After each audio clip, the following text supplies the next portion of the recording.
नमस्कार दोस्तों। तो आज हम पढ़ेंगे सिविल प्रक्रिया संहिता की धारा 41। सिविल प्रक्रिया संहिता की धारा 41 हमें देखने को मिलती है सिविल प्रक्रिया संहिता के भाग 2 निष्पादन में। भाग 2 निष्पादन में केवल डिक्री के निष्पादन से संबंधित कार्यवाहियों का वर्णन किया गया है, यानी कि कार्यवाहियों को बताया गया है। तो इसी प्रकार से धारा 41 में हमको पढ़ने को मिलता है निष्पादन कार्यवाहियों के परिणाम का प्रमाणित किया जाना, result of execution proceedings to be certified. तो धारा 41 को पढ़ने से पहले हम इसके टाइटल को समझ लेते हैं। धारा 41 का टाइटल कहता है कि निष्पादन कार्यवाहियों के परिणाम। इसका मतलब है कि जो निष्पादन से संबंधित कार्यवाहियां होती हैं, उनका जो परिणाम होता है, उनका जो रिजल्ट होता है, वह परिणाम, वह रिजल्ट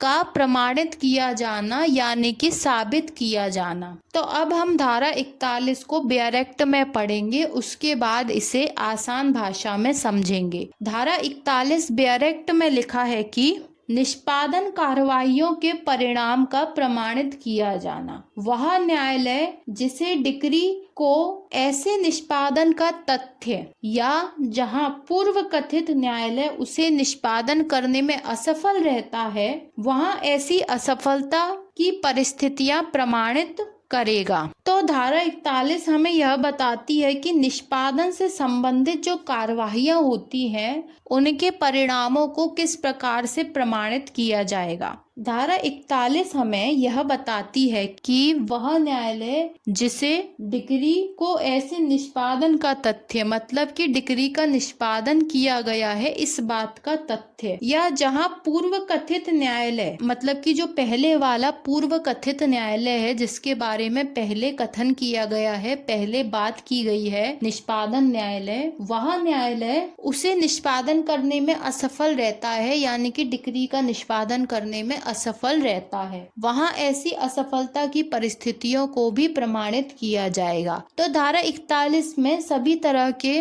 तथ्य और परिस्थितियों को प्रमाणित किया जाएगा, चाहे निष्पादन कार्यवाहियां सफल हुई हैं तो उन्हें भी प्रमाणित किया जाएगा, और यदि वह किसी परिस्थितियों के कारण असफल हो गई हैं तो उस परिणाम को भी प्रमाणित किया जाएगा। यह हमें बताती है धारा 41। अब हम कुछ क्वेश्चन के द्वारा भी धारा 41 को समझने का प्रयास करेंगे और उन प्रश्नों का जवाब देते हुए, उन प्रश्नों को हल करते हुए हम धारा 41 को समझेंगे। जैसे कि पहला, निष्पादन कार्यवाहियां क्या होती हैं। तो हमें यह पता होना चाहिए कि जो धारा 41 में निष्पादन कार्यवाहियों की बात की जा रही है, वह कौन सी कार्यवाहियां होती हैं और निष्पादन किसके द्वारा किया जाता है। दूसरा, निष्पादन कार्यवाहियों के परिणाम का क्या मतलब होता है। मतलब धारा 41 में जो निष्पादन कार्यवाहियों के परिणाम की बात कही जा रही है, यानी कि जो निष्पादन कार्यवाहियों का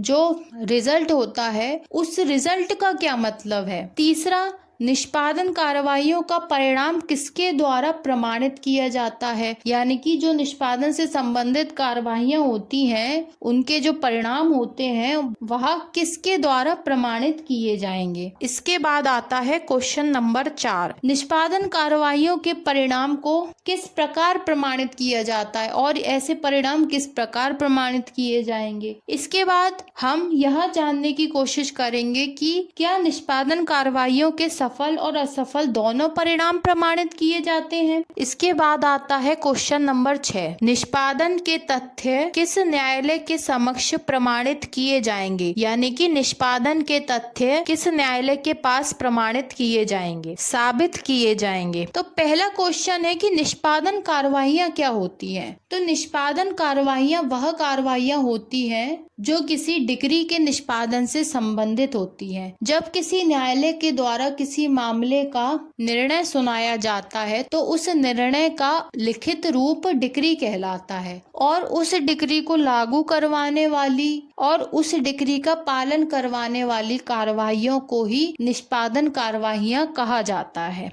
और अब क्वेश्चन यह आता है कि निष्पादन किसके द्वारा किया जाता है। तो निष्पादन डिक्री पारित करने वाले न्यायालय के द्वारा भी किया जा सकता है या फिर किसी अन्य ऐसे न्यायालय के द्वारा किया जा सकता है जिसे डिक्री निष्पादन के लिए अंतरित की गई है, यानी कि ट्रांसफर की गई है। अगर किसी न्यायालय को केवल डिक्री का निष्पादन करने के लिए ट्रांसफर की गई है तो वह न्यायालय केवल डिक्री के निष्पादन का कार्य करेगा। इस तरह से हमको देखने को मिलता है कि डिक्री को पारित करने वाला न्यायालय अलग हो सकता है और डिक्री का निष्पादन करने वाला न्यायालय अलग हो सकता है। जरूरी नहीं है कि जो न्यायालय डिक्री को पारित करे वही न्यायालय डिक्री का निष्पादन भी करे। कई बार ऐसी परिस्थितियां आ जाती हैं कि जो न्यायालय डिक्री को पारित करता है वह न्यायालय किसी अन्य ऐसे न्यायालय को जिसके क्षेत्राधिकार के अंतर्गत उस डिक्री का निष्पादन किया जा सकता है उस डिक्री का अंतरण यानी कि ट्रांसफर कर सकता है। उसके बाद वह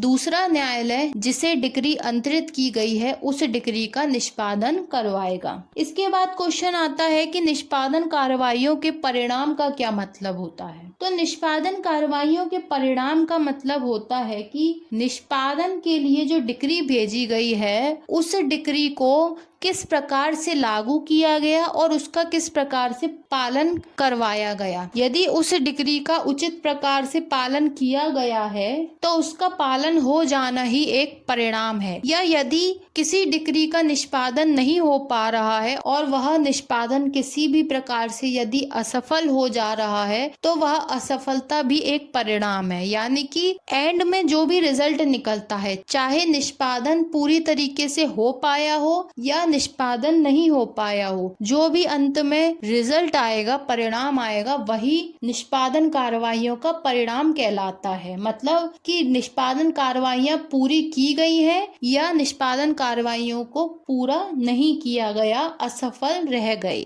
तो इसका मतलब है कि निष्पादन कार्रवाइयों का परिणाम।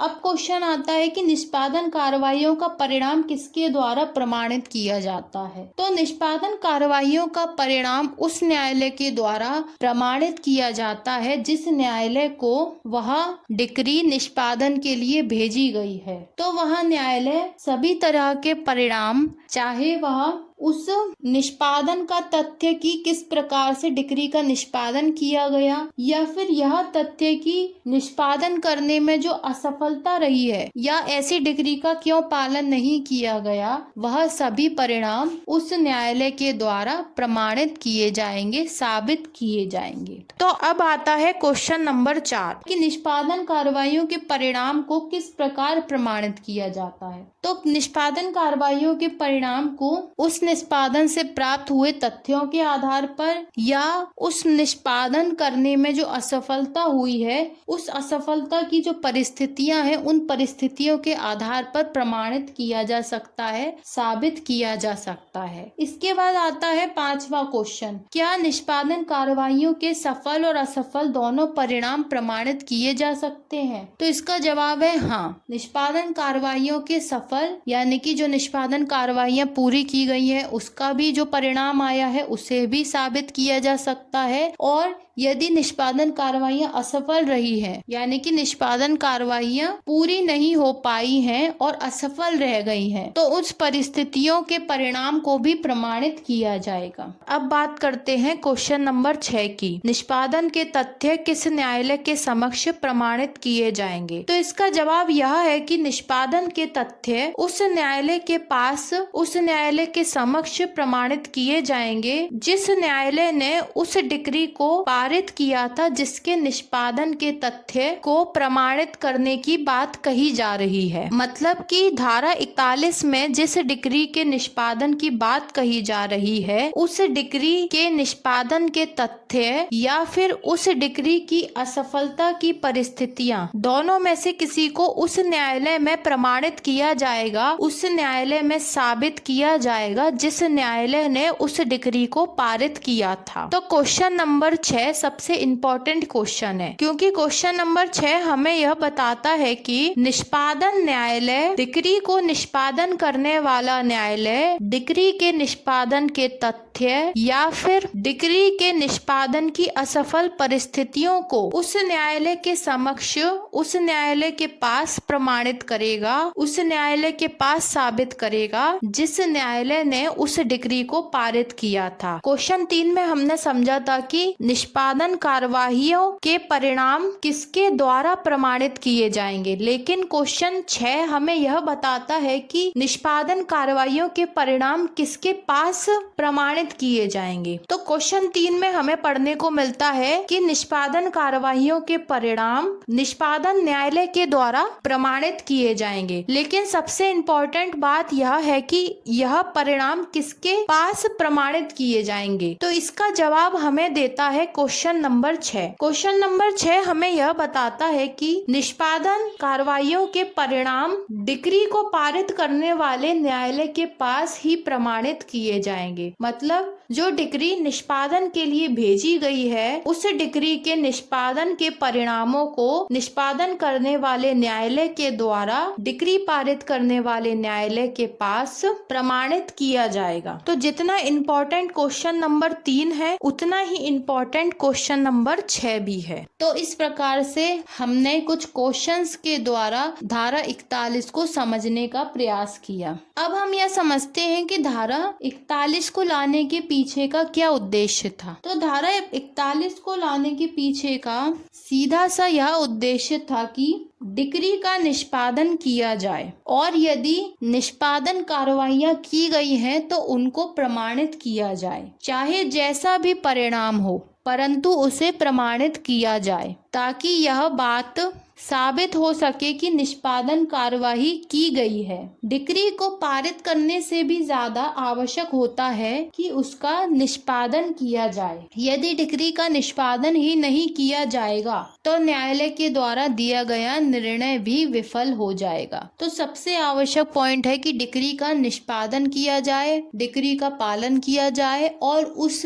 पालन के बाद जो रिजल्ट आता है, जो परिणाम आता है, उसे प्रमाणित किया जाए। अब हम धारा 41 की एक समरी देख लेते हैं। तो धारा 41 यह बताती है कि वह न्यायालय जिसके पास कोई डिक्री निष्पादन के लिए भेजी गई है, उस न्यायालय के समक्ष जिसने उसे पारित किया था, उस न्यायालय के पास निष्पादन के तथ्य को प्रमाणित करेगी। यानी कि निष्पादन के तथ्य उस न्यायालय के पास प्रमाणित किए जाएंगे जिस न्यायालय ने उस डिक्री को पारित किया था, या जहां की पहली अदालत उसे निष्पादित करने में विफल हो जाती है, वहां ऐसी विफलता पैदा करने वाली परिस्थितियों को भी प्रमाणित करेगी। और जहां पर ऐसी अदालत, मतलब कि जो पहली अदालत, पहले वाला पूर्व कथित न्यायालय है जिसके बारे में पहले कथन किया गया है, पहले बात की गई है, निष्पादन न्यायालय, वह न्यायालय उस डिक्री के निष्पादन में असफल हो जाती है तो वह अपनी उन असफल परिस्थितियों को भी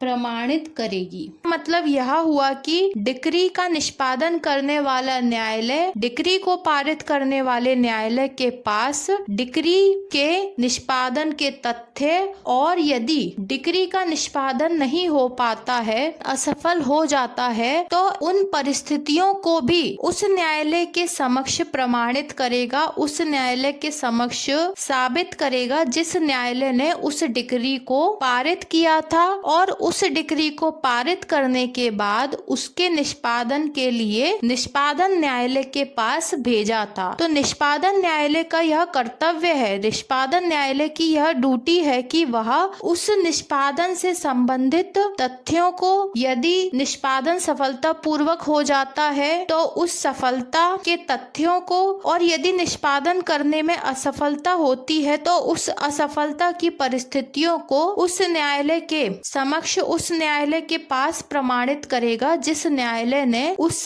डिक्री को पास किया था, उस डिक्री को पारित किया था। तो धारा 41 से हमें यह पता चलता है कि जो डिक्री का निष्पादन करने वाला न्यायालय न्यायालय है वह डिक्री के निष्पादन के तथ्यों के बारे में सूचना डिक्री पारित करने वाले न्यायालय को देता है। डिक्री का निष्पादन करने वाले न्यायालय का यह कर्तव्य होता है कि जिस न्यायालय ने उसे डिक्री निष्पादन के लिए भेजी है उस डिक्री पर क्या कार्यवाही हुई है, उस डिक्री का निष्पादन किस प्रकार से हुआ है, उस डिक्री के निष्पादन में जो असफलताएं आई हैं उन सभी के बारे में जानकारी, उन सभी की सूचना डिक्री को पारित करने वाले न्यायालय के पास भेजे। फिर डिक्री पारित करने वाला न्यायालय अपनी सक्षमता के आधार पर और सभी आवश्यक परिस्थितियां पूरी हो जाने के बाद उस डिक्री को निष्पादित मानेगा और यदि डिक्री का निष्पादन असफल हो जाता है तो उस डिक्री के निष्पादन में हुई असफलताओं का पता लगाकर उन असफलताओं को दूर करने का पूरा प्रयास करेगा और उस डिक्री का निष्पादन उचित तरीके से सही ढंग से करवाएगा। तो यह